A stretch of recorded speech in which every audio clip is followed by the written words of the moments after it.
ગુજરાત દેશના વિકાસનું growth engine બન્યું છે, તેના પાયામાં પણ મહેનતકશ પટેલ સમાજ અડીખમ ઉભો છે. મુખ્યમંત્રી અને કેન્દ્રીય મંત્રીની હાજરીની અંદર મહાસંમેલન જે છે તે યોજાયું હતું અને મહાસંમેલનમાં મુખ્યમંત્રી ભૂપેન્દ્ર પટેલે પાટીદાર સમાજના વખાણ કર્યા હતા.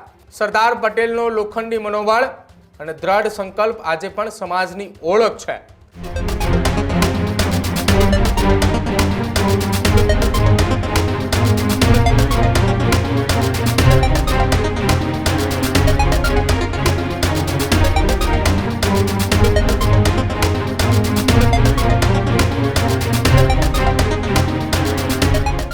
સમાચારોમાં આગળ વાત કરીએ. સુરતની અંદર લેવા પાટીદાર સમાજનું એક મહાસંમેલન મળ્યું હતું.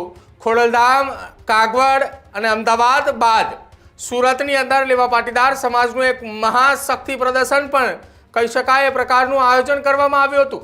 મુખ્યમંત્રી અને કેન્દ્રીય મંત્રીની હાજરીની અંદર મહાસંમેલન જે છે તે યોજાયું હતું અને મહાસંમેલનમાં મુખ્યમંત્રી ભૂપેન્દ્ર પટેલે પાટીદાર સમાજના વખાણ કર્યા હતા. પહેલી વખત મુખ્યમંત્રી બન્યો ત્યારે સુરતે વટ પાડ્યો હતો. આજે પણ સુરતમાં આવ્યો ત્યારે તમે બધાએ વટ પાડી દીધા હોવાનું નિવેદન મુખ્યમંત્રી ભૂપેન્દ્ર પટેલે આપ્યું છે. આ સન્માન સમારોહમાં ગૌરવ, ભાવના અને જવાબદારી એ જોડાયેલી છે. સરદાર પટેલનો લોખંડી મનોબળ અને દ્રઢ સંકલ્પ આજે પણ સમાજની ઓળખ છે. એકતા અને સંગઠન એ પાટીદાર સમાજની મોટી શક્તિ હોવાની વાત રાજ્યના મુખ્યમંત્રી ભૂપેન્દ્ર પટેલે કરી છે. મહેનત એ પાટીદાર સમાજનું મુખ્ય મૂલ્ય છે. પટેલ સમાજ એ પરિશ્રમ, પ્રામાણિક અને સંઘર્ષ અને નેતૃત્વનું એક જીવન પ્રતીક હોવાની વાત રાજ્યના મુખ્યમંત્રી ભૂપેન્દ્ર પટેલે કરી છે. ગુજરાતમાં કોઈ સમાજે પરિશ્રમને પૂજા બનાવી હોય તો એ પાટીદાર સમાજ છે. ઉદ્યોગ અને વ્યવસાયિક ક્ષેત્રે પાટીદાર સમાજ આજે વૈશ્વિક ઓળખ અપાવી છે. સામાજિક જવાબદારી એ પટેલ સમાજની એક ખાસિયત હોવાનું પણ નિવેદન રાજ્યના મુખ્યમંત્રી ભૂપેન્દ્ર પટેલ દ્વારા આપવામાં આવ્યું છે. આપણે જણાવી દઈએ, રાજ્યના નવનિયુક્ત 4 લેવા પાટીદાર સમાજના મંત્રીઓ, ગુજરાત પ્રદેશ ભાજપના પ્રમુખ જગદીશ વિશ્વકર્મા એ તમામનું મહાસન્માનનું આયોજન એ લેવા પાટીદાર સમાજ દ્વારા કાગવડથી ખોડલધામ ખાતેથી શરૂઆત કરવામાં આવ્યું હતું. ત્યારબાદ અમદાવાદના નિકોલ વિસ્તારની અંદર પણ લેવા પાટીદાર સમાજનું એક મહાસંમેલન યોજાયું હતું અને હવે તેના બાદ સુરતની અંદર પણ લેવા પાટીદાર સમાજનું એક મહાસંમેલનનો કાર્યક્રમનું આયોજન કરાયું હતું કે જ્યાં રાજ્યના મુખ્યમંત્રી ભૂપેન્દ્ર પટેલ, પ્રદેશ ભાજપના અધ્યક્ષ જગદીશ વિશ્વકર્મા અને લેવા પાટીદાર સમાજના નવનિયુક્ત 4 મંત્રીઓ સહિત એ તમામનું સન્માનનું આયોજન કરવામાં આવ્યું હતું કે જ્યાં કેન્દ્રીય મંત્રી મનસુખ માંડવિયાની પણ હાજરી જોવા મળી હતી. આ દરમિયાન રાજ્યના મુખ્યમંત્રી ભૂપેન્દ્ર પટેલે લેવા પાટીદાર સમાજના વખાણ પણ કર્યા હતા. શું કહ્યું રાજ્યના મુખ્યમંત્રી ભૂપેન્દ્ર પટેલે પાટીદાર સમાજને લઈ, સાંભળો.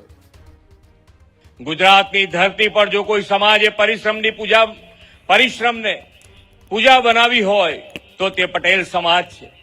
ખેતી, સિંચાઈ, જળ સંચય, જમીન સુધારણા અને આધુનિક ખેતી પદ્ધતિમાં પણ આપણા સમાજે વિશેષ યોગદાન આપ્યું છે.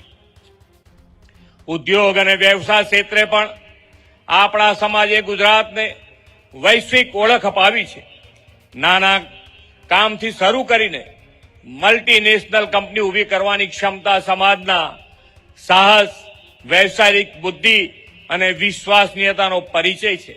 આજે દુનિયાના કોઈ પણ ખૂણે જાઓ તો વેપાર, ઉદ્યોગ, વ્યવસાયમાં કોઈ ને કોઈ સફળ પટેલ પરિવાર જોવા મળે છે.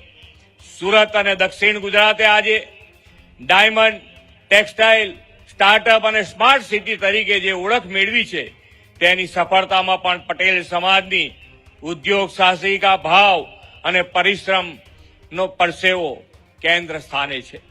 વડાપ્રધાન શ્રી મોદી સાહેબના દિશા દર્શનમાં ગુજરાત દેશના વિકાસનું ગ્રોથ એન્જિન બન્યું છે, તેના પાયામાં પણ મહેનતકશ પટેલ સમાજ અડીખમ ઉભો છે.